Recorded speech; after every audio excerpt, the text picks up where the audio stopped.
Greetings, WHAP warriors. It's still the weekend here, but I figured I'd reach out to you. You'll most likely be watching this either Monday morning or Tuesday morning, depending on what cohort you are in. Hopefully you watch this first before launching into our next reading. This is where it really begins to raise the stakes as far as intensity goes. The expectation when you're reading is that you are reading not only the text carefully, making note on your own, but you're also reading around the text. Read the timelines, look at the pictures, read the captions, look at the maps, look at the different infographics and the different side readings. It even helps to look at the different AP World History tips.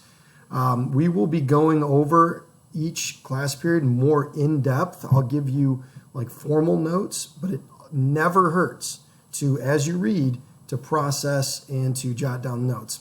To help you along the way, I have provided for you a reading guide. The reading guide includes all of the terms that I will hold you accountable for. So the first thing you're going to want to do is go through and maybe preview the reading by looking for and identifying the different terms in the reading. And then I usually have a series of 5 to 10 questions. In this particular reading guide that you can see below in the Google Classroom feed is a table. This is a little bit different. Usually I have more question-oriented, but this table is suitable to the Age of Empires because you have these large-scale empires that we'll be talking about, like Persia, the Greeks, Alexander the Great, the Indus Valley. And what you're going to be doing is creating a table that you can graphically see the different details on each. But before we get there, let's review what we've gone over thus far. And again, we're covering most of human history in the span of a couple of slides and an episode of Mankind's Story of Us All. So let's take a look at the Neolithic Age and the Bronze Age. The Neolithic Age starting around 11,000, 10,000 BCE.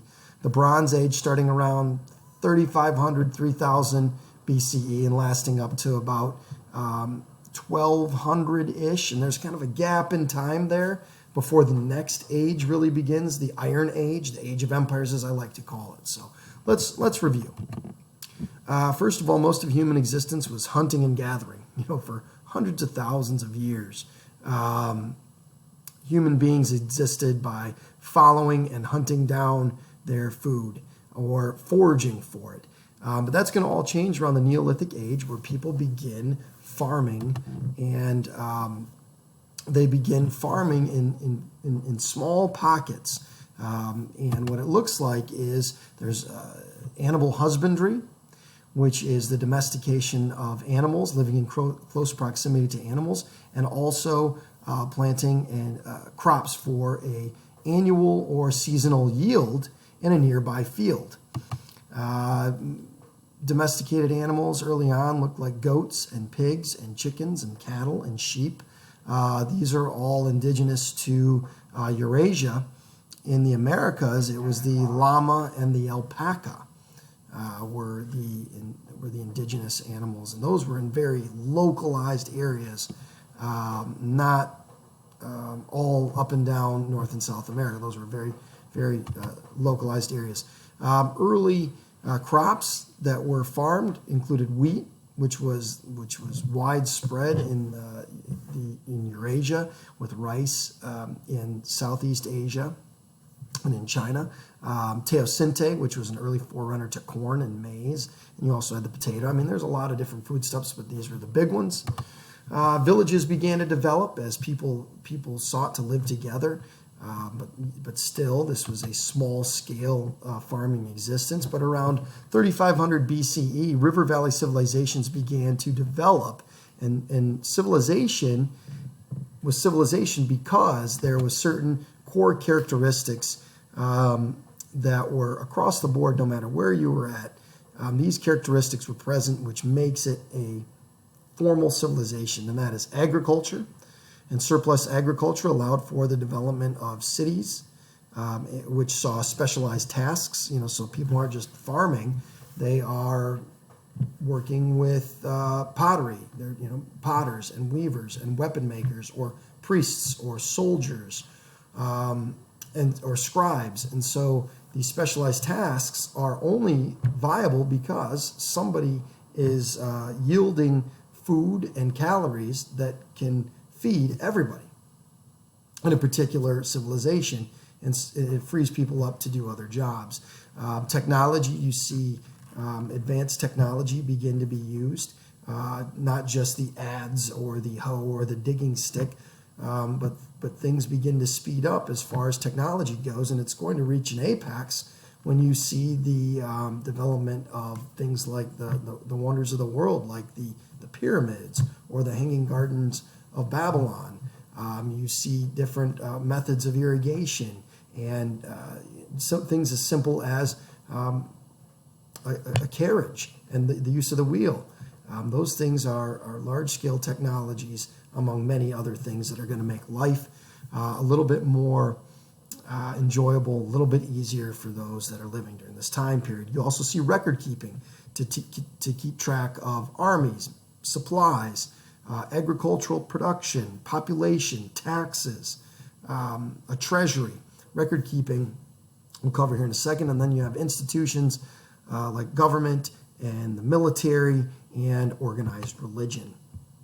Now, these early river valley civilizations are going to pop up in places like ancient Mesopotamia, where you're going to see the Sumerians, the Akkadians, the Babylonians, the Assyrians, and that's where we're going to leave off here tomorrow. I'm going to pick up with the Assyrians with my storytelling, and it's going to segue into the Persians, which is going to be a nice little transition to talk about a larger time period for us, which is the Iron Age or the Age of Empires. And then, so anyways, you have Mesopotamia, Norte Chico, the Nile River Valley, Indus Valley, China, the Oxus civilization in Central Asia, and the Olmec in Mesoamerica. Record keeping, this is when you begin to see early forms of record keeping, like cuneiform that comes out of Sumer, which is a city-state in Mesopotamia, hieroglyphics in the Nile River Valley, seals in Indus Valley, and oracle bone scripts, which are an early forerunner to Chinese caricatures, and quipa, which is a little knot rope tying record keeping. The Bronze Age coincides nicely with the beginnings of the River Valley civilizations, and the smelting or the metallurgy of combining tin and copper, which allows for bronze, is going to revolutionize weapon making and tool making, and subsequently that's going to speed up things like boat building, or the use of the chariot now is going to be a viable option in warfare, because now you can use better wheels, more deadly bows and arrows. The Bronze Age coincides very nicely with the River Valley civilizations and is the forerunner to, like I said, the Age of Iron. The Age of Iron, the Iron Age, begins around 600 BCE after something known as the Bronze Age collapse, which some of you got to on the Mankind Story of Us All episode the other day. If you didn't, we will. But there was a collapse around 1200-ish BCE where these early River Valley civilizations and different empires, there was a large-scale collapse, and we can address this in class. But one thing is known is that there is a time of great uncertainty where people are almost living in the shadow of these great empires for hundreds of years, and they don't really know much about them. People are living in the shadow of the Assyrian Empire, right next to these grand, great buildings and Babylonian buildings, but they don't know exactly where they came from or who made them. But around 600 BCE, the Age of Iron is going to start, and the first empire amongst these second wave civilizations that springs up and pops up and becomes of incredible importance is the Achaemenid Persian Empire. And we'll pick up with that tomorrow with the literal birth of the Achaemenid Persian Empire. And I will regale you with a great tale of King Astyages of the Medes, his great general Harpagus, and the first king of kings, Cyrus the Great of Persia. We'll continue there tomorrow. Make sure you do the reading and make sure you're caught up so that if you are home tomorrow, you're all caught up. If you're in school tomorrow and you get the stories, make sure that you read as a supplement and a complement to what we're going. over. I will have high expectations that you have read this thoroughly and you know the terminology and you are ready to move on at a quick pace. Until then, have a great day.